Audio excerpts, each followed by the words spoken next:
Welcome to one of my live events, and now I'm going to be breaking down Abundance Now, which was my ninth book, and it explains a lot what's happening at the moment and what should happen. It's as I say, it's my ninth book, and it's literally done, and it explains quite a lot. Abundance Now for all mankind. Set yourself free. A 21st century approach to post-scarcity by Vincent Happy Munisi, MSc, ESQ. Forwarded by Lawrence Davies from New York. This world needs love. The goal of the future is full unemployment, so we can all be creative. That's why we all need to destroy this present capitalistic, political, economical, social system. By Vincent Happy Munisi. The contents of this book are, it is forwarded by Lawrence Davis on page 2, an introduction on page 5, Abundance Now on page 9, Post-scarcity acrism on page 25, the population and its environmental factors, page 43, spiritual abundant lifestyles on page 59, the World Bank Review 2015, 105, the South African Freedom Charter is on page 129, and my Abundance PhD proposal is on page 133. The bibliography is on page 147. Once poverty is gone, we all need to display its horrors to future generations. They all will wonder why poverty continues for so long in human society. How few people could live in luxury while billions dwelt in misery, deprivation, and despair. By Muhammad Yunus. The introduction. In a post-scarcity article written by Captain Capitalism 2020, he stated, "Imagine a world where we can all grow our own food in an entirely automated greenhouse, or on land issued out to everybody on Earth. As normal, our water falls ready and wells up from the earth from boreholes and can be filtered and cleaned immediately. Everyone has free energy from the sunlight, and when one desires an electronic device or motored product, you can get a design online and are able to customize it immensely and fabricate it locally or make it delivered using an efficient automated delivery service. And your children and you will have access to the best education ever conceived for free. What need will humanity have to engage with the monetary system?" Good question. We can all contribute to a post-scarcity world economy is by sharing the generally privatized owned natural resources to all humanity. Government must start by nationalizing all natural resources, which will be a new dawn, and that humanity must learn how to cultivate their own food. Government should issue out land, seeds, and then show people the exact techniques of growing it for free on the internet. Everyone gets to contribute to the open source world society, including educational material to study whatever you're passionate about and ponder how you can benefit and add purpose to humanity. Everyone perceives that social transformation appears and gets decreed from the halls of legislature, in halls of leadership. But history has proved it and has constantly grown, it has constantly grown from bottom up, from the young, vibrant, intelligent minds who appreciate and think distinctly differently, and express what's on their mind. Revolutions were always built from the youth. The youth are the future. The internet is the hub of knowledge, readily accessible to all humanity. It is time society began utilizing it effectively in their lives and also benefit from it too. It is also about more information management, and now the key determinant of success for humankind. Humans should now learn how to produce their food. Access medical information is a must for human survival.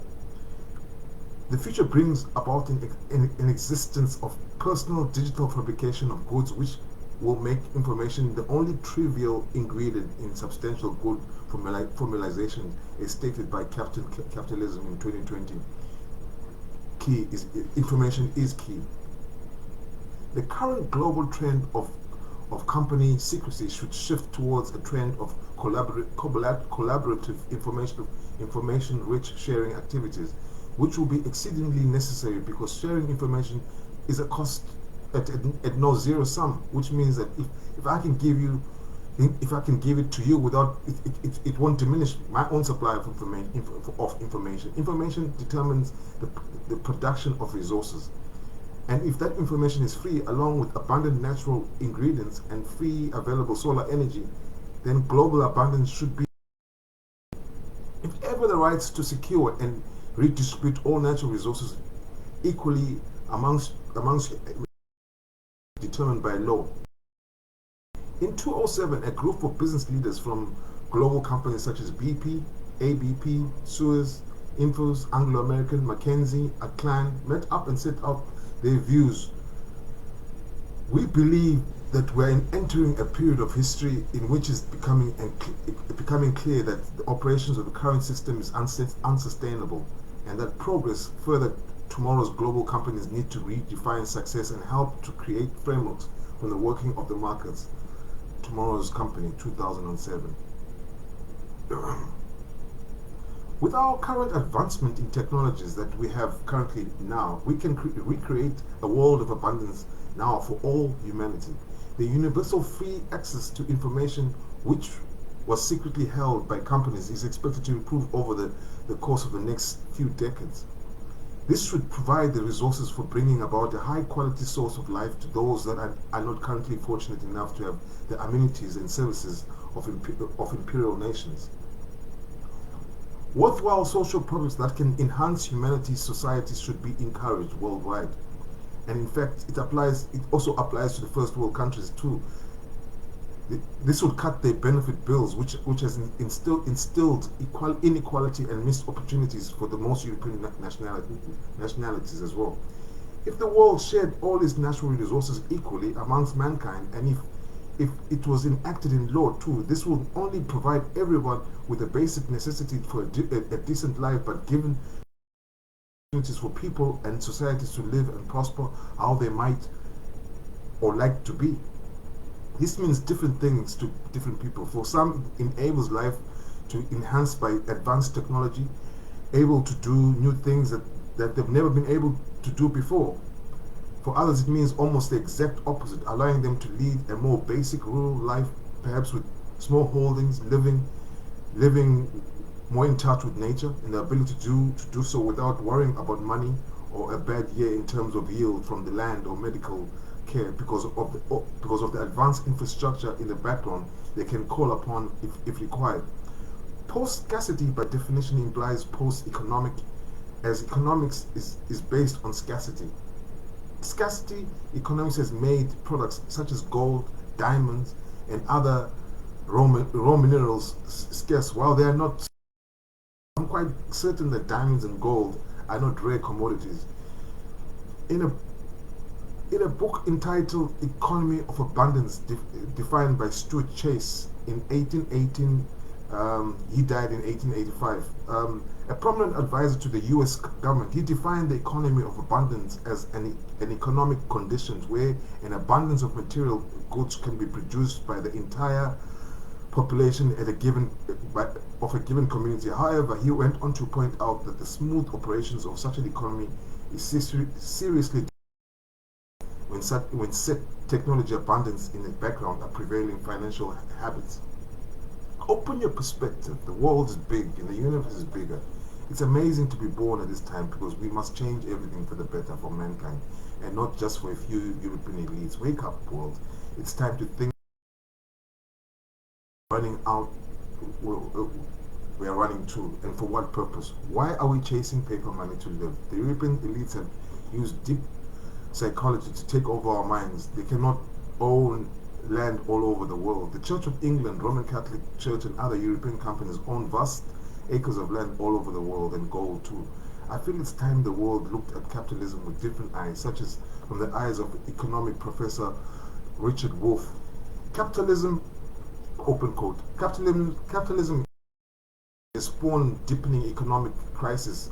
Alongside it brought about paid for political establishments. Neither serves the need of our society, whether it is secure, well-paid, meaningful jobs or sustainable relationships with the natural environment that we depend on. Our society is now delivering the results of people need and deserves.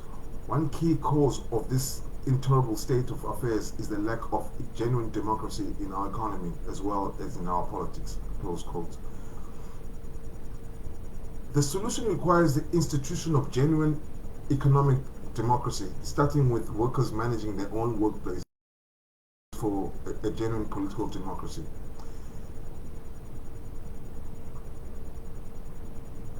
As he laid it, this was stated by R.D. Wolff, as he laid out a hopeful for concrete vision on how addressing the many people who have concluded economic inequalities in politics, as usual, can no longer be tolerated and are looking for a concrete program of action.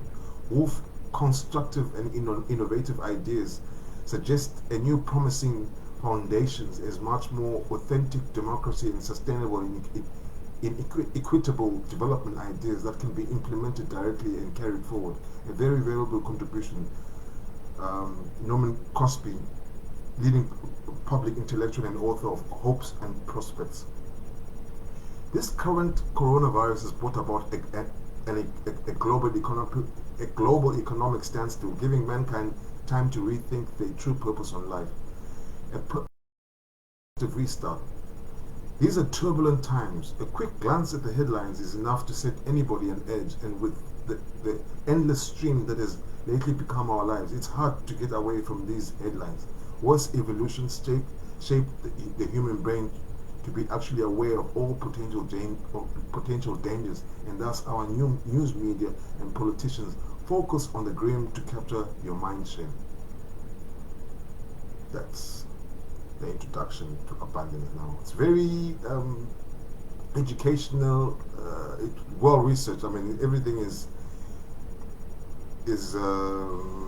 quoted. All the people are very well quoted, and it's a very academic book, I must say. And this is how one of the quotations I have. With the advancements in technologies we currently have, we can actually recreate of abundance now for all humanity, by Vincent Happy Mason. Get it from Amazon. It's only £5 and plus postage, and get inspired. Good day.